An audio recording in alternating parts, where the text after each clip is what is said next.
Hello everybody, I know it has been quite a while, but I'm back and I'm ready to finally give my 2 cents on a lot of Sonic content that's been coming out over the last year. After all, where there is Sonic content, I must consume, and we have had one hell of a feast with the release of Sonic Frontier's final DLC, The Final Horizon. There's a lot to say about this game in total, I should know. I believe that my full review on the base game is my longest video. It's around 54 minutes or something ridiculous like that. But since then, the game has been receiving non-stop free DLC and it's all been great. I haven't covered the first 2 waves of DLC simply because I didn't think that they warranted a full-scale video with how I make my content. But with the 3rd wave of DLC dropped, I was ecstatic to play it. With Amy, Tails, and Knuckles being playable for the first time in, what is it now, over 13 years? Dear God, how have we survived this long running in a straight line for over a decade? Thank God.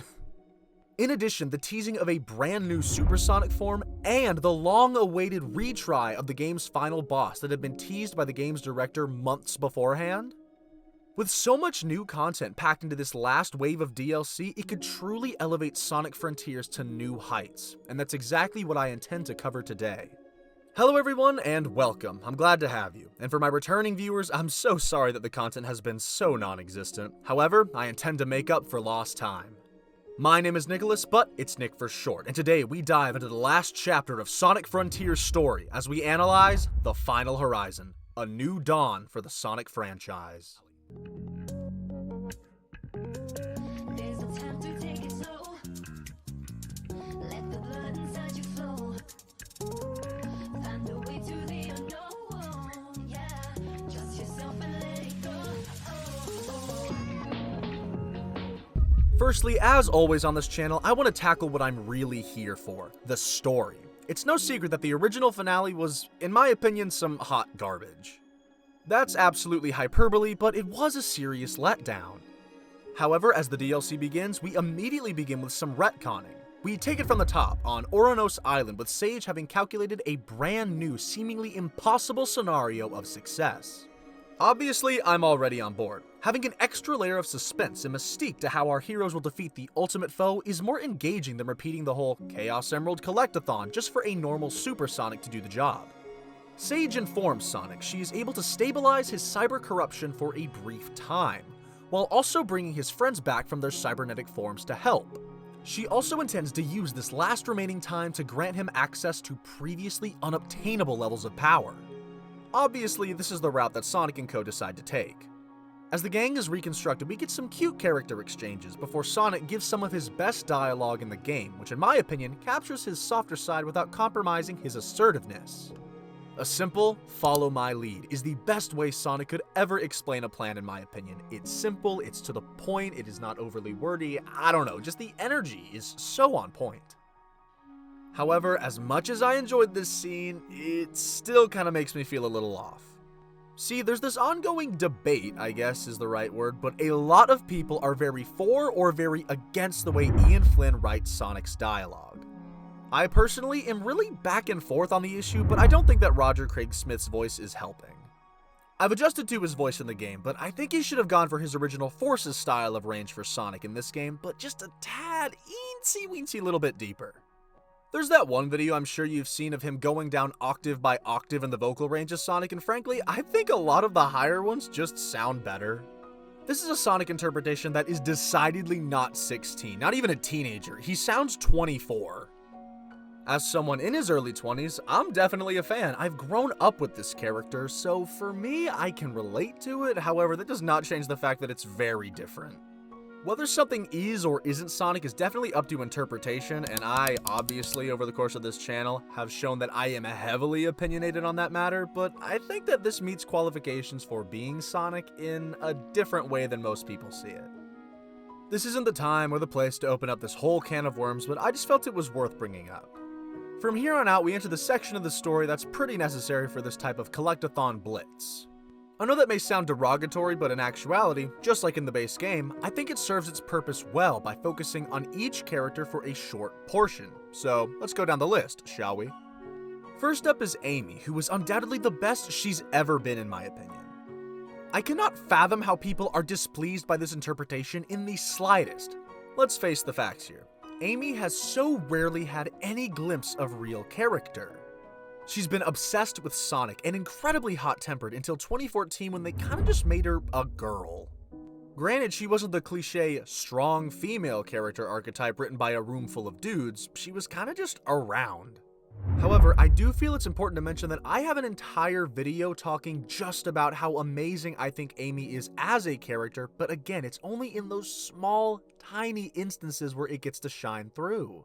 But now she has some real agency. Amy has always been the most emotionally charged character in the series. I genuinely struggle to think of another character who is so explicitly shown to have romantic feelings for another character that goes beyond just Rouge teasing Knuckles. And as much as I will die on the hill that Son Amy is the only ship that works for her, sorry not sorry, that being her only character trait simply doesn't cut it. This is where I feel Ian Flynn took that key aspect of emotion and made a fantastic redirection of her character. As seen in the IDW series, which are basically entirely canon at this point, Amy clearly is still in love with Sonic, she just doesn't live and die by it now. So all of that compassion needs to go somewhere, right? Well, now in the final horizon, we get to see exactly where it's aimed. Show don't tell, as they always say, and that's exactly what this update does for Amy's character. After running into several dead ends with finding the Chaos Emeralds, it's Amy who immediately thinks of the people around her, the Coco. She races to their rescue and asks for their help. After collecting smaller Coco and taking them to the Elders, she treats them with unprecedented kindness and respect.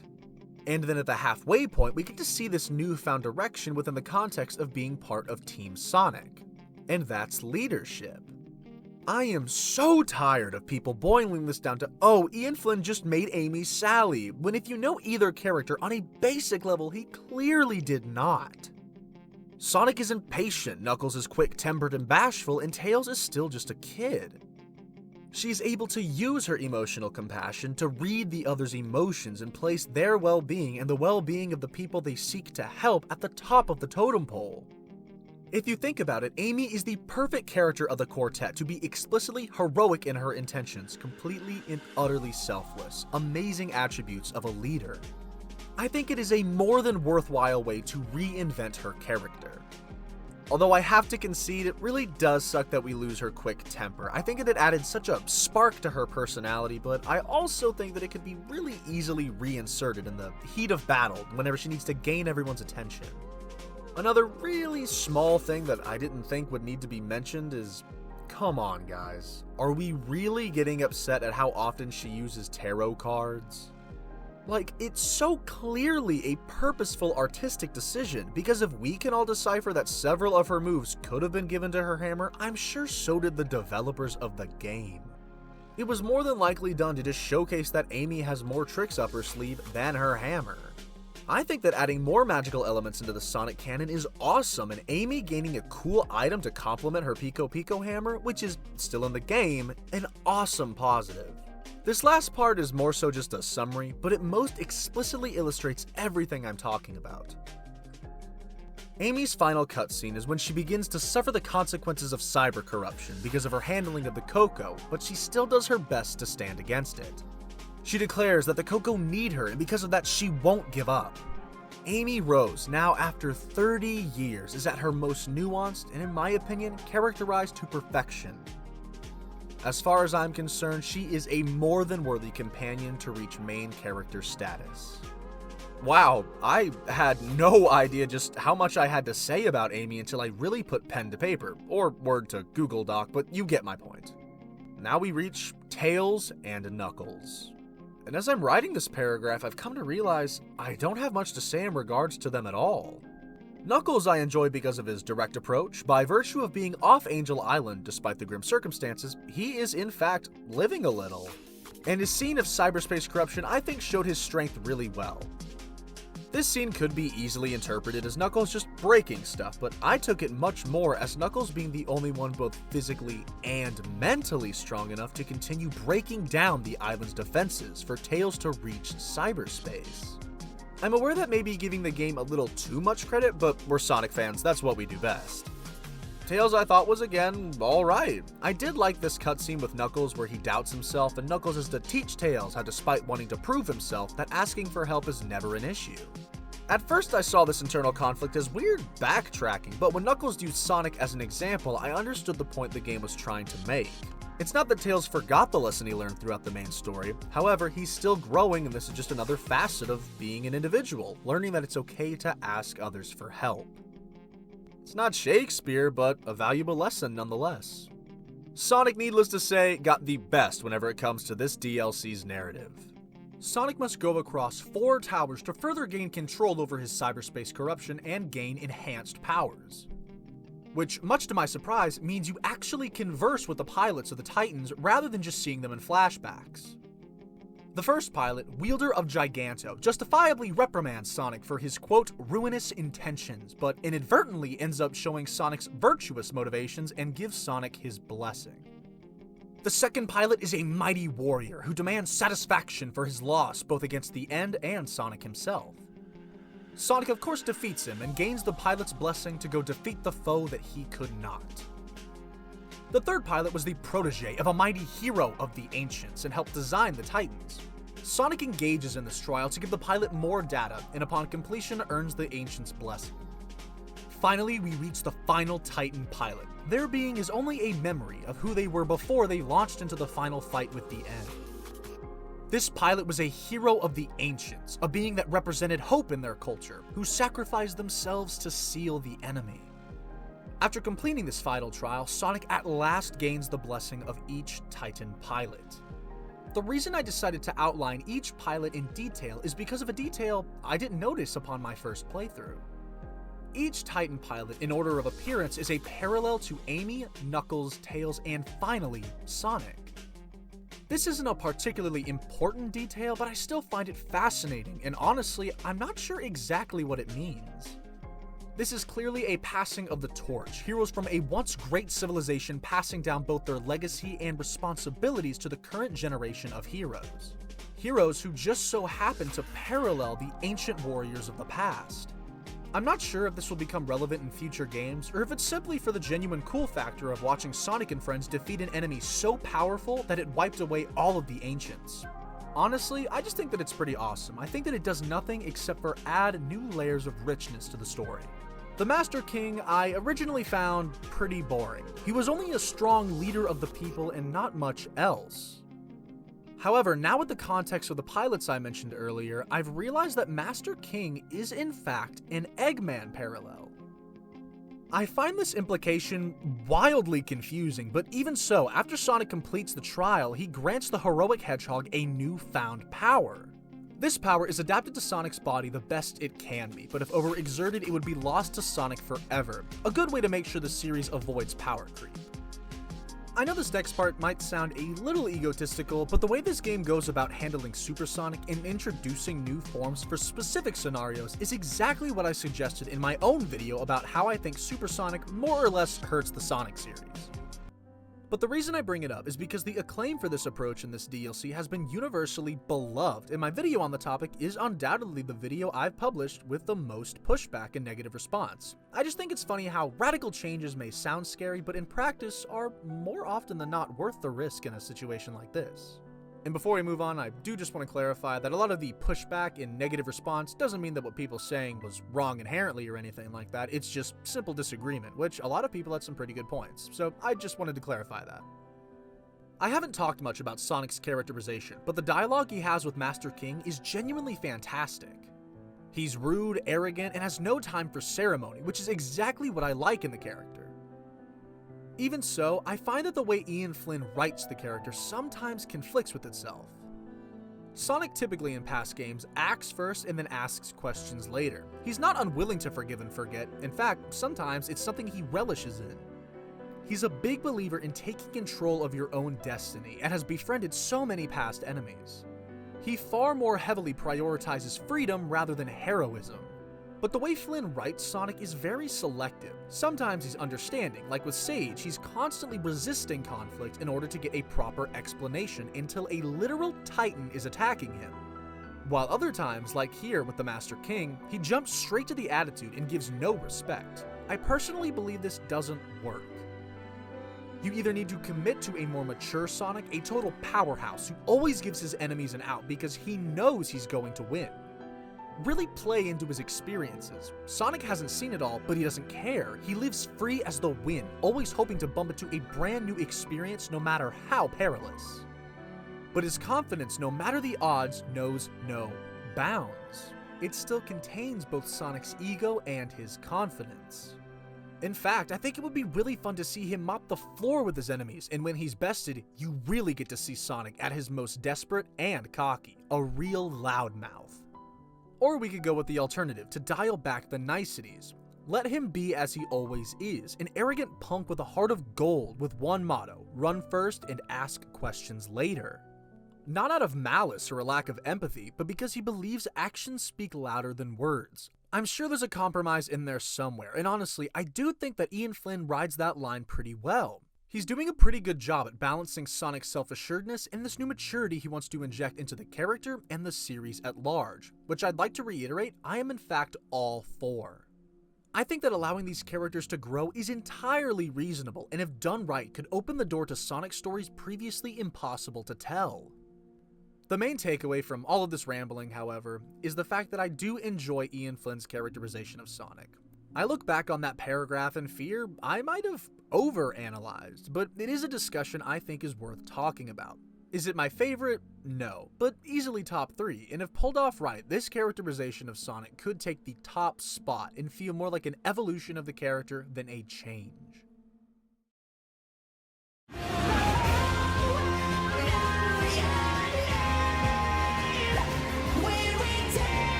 We get some more well-written exchanges between characters, as the Chaos Emeralds are at last brought together for Sonic to transform. I especially love Eggman trying to have Sonic inadvertently call him the best, but Sonic's quit-wit wins in the end.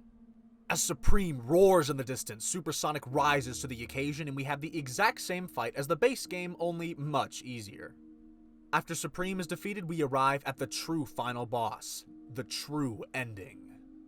Sonic is nothing against this threat until unleashing the awakened power provided by Master King. Everyone, welcome to the stage, Cyber Super Sonic. Incredible. Simply incredible. However, and I don't mean to be a Debbie Downer, I don't really get why they took this approach whenever it comes to Super Sonic's design.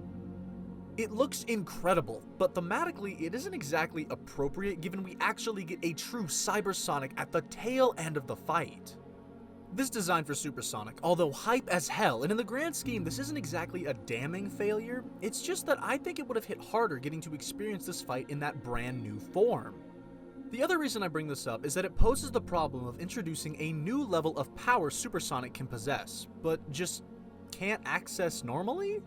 Keeping in mind the Ancients' relationship with the Chaos Emeralds in mind, I can see how they are able to enhance Sonic's base super state. Regardless, I still find it unfortunate that this is the only game we're likely going to see what is Sonic's equivalent to Super Sonic 2.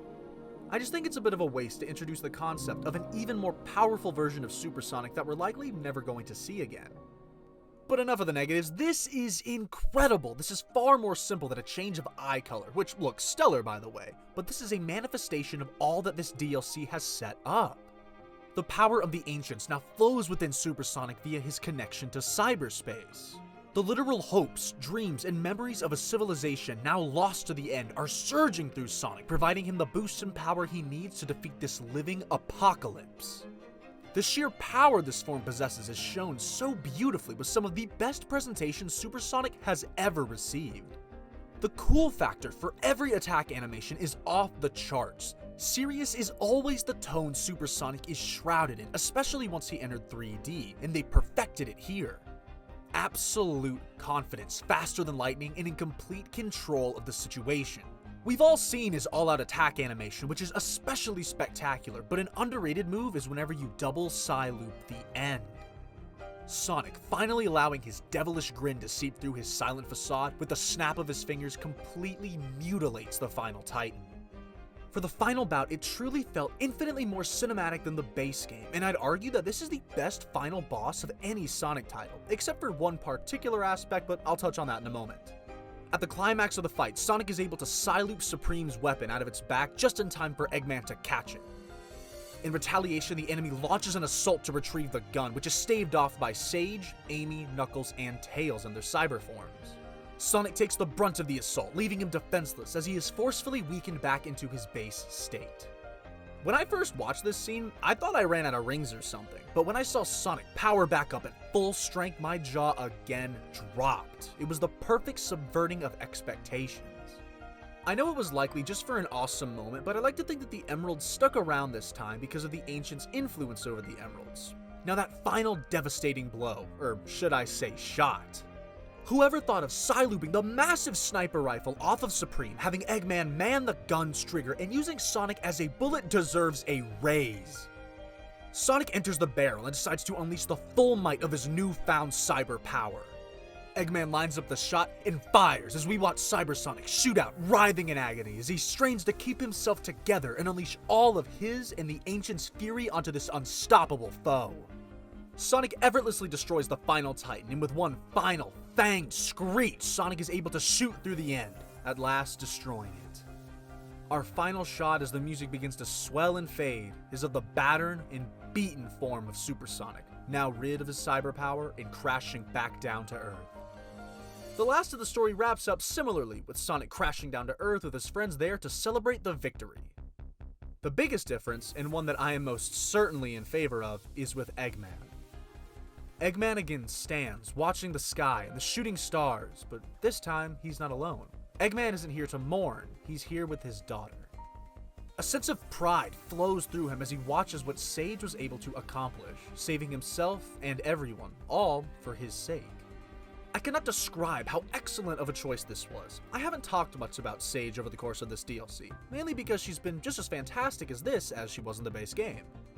I recall feeling her relationship with Eggman felt rushed in the base game, but after sitting on this title, I do still feel that way, but I do want to give it more credit in its effectiveness than I originally did. Mainly because about one of Sage's best lines is when Sonic at the beginning of this DLC asks about saving the world, and her response is yes, but she's doing so her father can conquer it. This dynamic, oh man, I can see it now, the new life and depth this will bring into Eggman as a character, as well as providing us, the audience, with further opportunities to watch Sage develop into a genuine threat. This game may not seem like it, but it's such a second win for Eggman as a character, which I didn't even realize he needed. This is a duo I am so excited to see return in the future, and is undoubtedly one of the strongest aspects of Sonic Frontiers in its entirety. Absolutely stellar. This finale is everything I could have asked for and more. Easily it clears the original. Having access to this DLC kinda makes the original endgame pointless. This is just better in every way. It's not truly pointless, that's definitely a hyperbolic statement, but there's certainly some truth in it. The characters remain fantastic, or at least as consistently great as they were in the base game. The themes of passing on the torch and how the past, present, and future are intertwined are executed incredibly well for making an engaging story. And unfortunately not fantastic, but still some pretty good presentation that shows that Sonic Team is learning how to better pose and animate these characters, all culminates in one of the most fantastic finales to any Sonic game. Being entirely honest, I think this might be the best finale of any Sonic game by quite a distance. And now we come to the next realm of conversation, the gameplay. The new playable characters are awesome. The base similarities between all four is the skill tree system. I was really surprised when opening up the DLC and seeing Amy, Knuckles, and Tails all get their own individual skill trees. It was honestly unreal. It's an obvious addition, I just never thought about it. It greatly helped me to break into each character steadily but surely. Amy was great for precise platforming with her myriad of jump and glide oriented abilities that allow her to traverse each challenge quickly and precisely. Out of every character, I found her the easiest to jump into. This is easily the best she's ever played in a 3D space. It's the template of Sonic Adventure 1 combined with Sonic's base moveset in Frontiers, along with some newer tropes platforming characters have developed since her last time around. Knuckles unfortunately kinda sucks at what he should excel at, which is combat. His combos are way too slow and the punch he packs is incredibly weak. I can appreciate a more tankish gameplay styles for Knuckles' combat. Maybe he hits slow, but with proper combos, he's bar none the heaviest hitter out of all of the characters. Obviously, that's not the case here. He's honestly the worst character for combat in my opinion. Luckily, his traversal I found really fun. His wall climb is leagues better than Sonic's wall run, and despite the glide startup animation being a complete hindrance during precise platforming, the glide itself is really enjoyable to use. Tails lacks the homing attack. Realizing this, I was so taken aback, but once you unlock the wrench attack, all is once again right with the world. In retrospect, I suppose Tails never really had the homing attack by himself, which made this less jarring logically speaking. It was just odd to get into.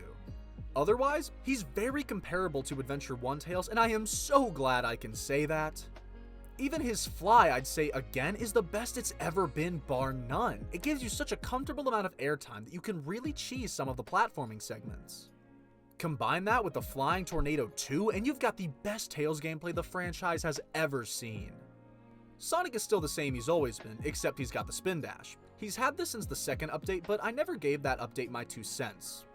Yes, I agree, it's perfect. At first, I didn't quite get it because I was trying to use the spin dash in a more traditional sense, but whenever I realized how amazing it is using the left trigger to get some insane speed, this is basically the only way I travel now. The only thing left to cover is the difficulty. I played through the game mostly on hard mode, and honestly, I think it's pretty manageable. Specifically on the second tower, it really forced me to master my movement and combat timing, and despite my initial frustration, I do think that the combat encounters are more than rewarding. At least that's how I felt with Sonic. He's bar none the best whenever it comes to combat.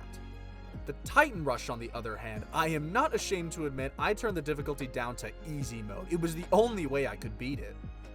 Perfect parry was so clearly not in mind whenever they designed this game because the bosses have such poorly telegraphed counter opportunities that it feels pretty unfair.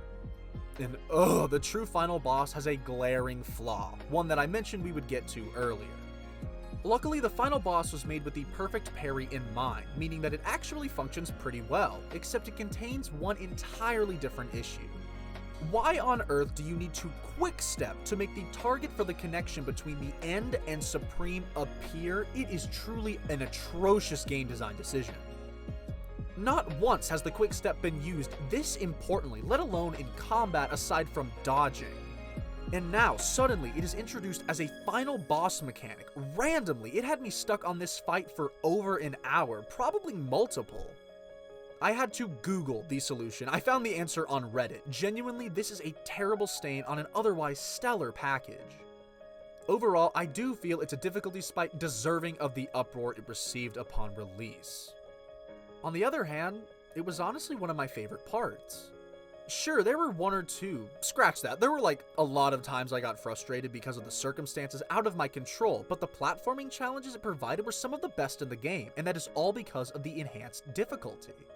And luckily, unlike the base game, you can play this entire DLC on easy mode with no consequence. Just make sure whenever recommending people this DLC that they are aware of the crazy difficulty spike. So there we have it. The package as a whole is exceptional. It's no secret that I already loved the base game. The more that time passed, the more things I found to appreciate about the game. The journey to 100% completion was amazing, and I know I'll have just as much fun running around with these new playable characters. The story presented here is infinitely more enjoyable and rewarding than the base game's finale, while standing strong on its own merits as one of the best finales to a Sonic game, period. It is so clear as a fanbase, we're so back. Frontiers is a gamble of the century, and all we can do is thank Sonic Team for trying, because now we get to live through the payoff. With some of the best platforming and combat in the entire game, despite its few snags in difficulty, and a new ending to solidify character depths and provide countless character high points, the final horizon is proof of the passion behind the scenes. Sonic Frontiers, The Final Horizon, is proof of a new dawn for the Sonic franchise.